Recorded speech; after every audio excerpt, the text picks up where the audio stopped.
Setting the blade height. And by height, I mean how far away we are this way, how far off you want the back of the blade to be. The height that you're shooting for is going to depend primarily on how much life you have in your grinding wheel, because our machine can only bring a thin wheel down so far. So as the wheel gets older, we're going to need to bring the blades up to meet the wheel. Also, if it were up to us or we had a new wheel, we would want the blade to be as low as possible.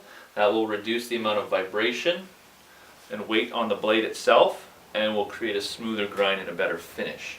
So we want it as far this way as we can, with enough room to work behind it, or higher if our wheel is getting old. So we're going to shoot for it overhanging about a 1/2 inch. And there's 3 ways that we mount the blade. If we're using a large paper blade, we're not going to have any choice because already it sticks all the way out to here. So if that's the case, what we've found is centering the blade along the bench. It's going to rest against these studs. Make sure that blade doesn't crash into the bench or crash into the studs. Set it gently against the studs and clamp it down. You're done. Very simple.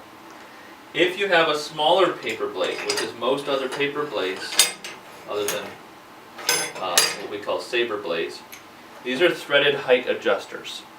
They're going to be placed between 2 studs. They have little indents here, so they rest really nice on those studs. So side to side, it's not going to move much. Okay? And you can thread them in and out. And the back of the blade will rest against that. Okay? And I'm going to stand here dead center and visually do my best to line up the corners of the blades visually, okay, with the back of this bench. Okay, so I'm looking down. You probably can't see it in the video, but I'm looking down. We'll look at that in a minute. That's the second way to adjust height. The third way, which we found works really well with the ice blades, we've marked the bench right here with an arrow. This arrow is pointing at this stud. On the other side of the bench, can you see this, Gunwar? On the other side of the bench, right here we have another arrow pointing at this stud. And those studs we have found are the same distance back. So once you've identified those studs, we will then just use spacers for each blade. For example, the last ice scraping blade I used these spacers. You've got a thick red one, a tiny green one, and then a really thin. These are just pieces of cutter stick. And I'll make one pile for here, one pile for there, set them on those studs, and that determines the height.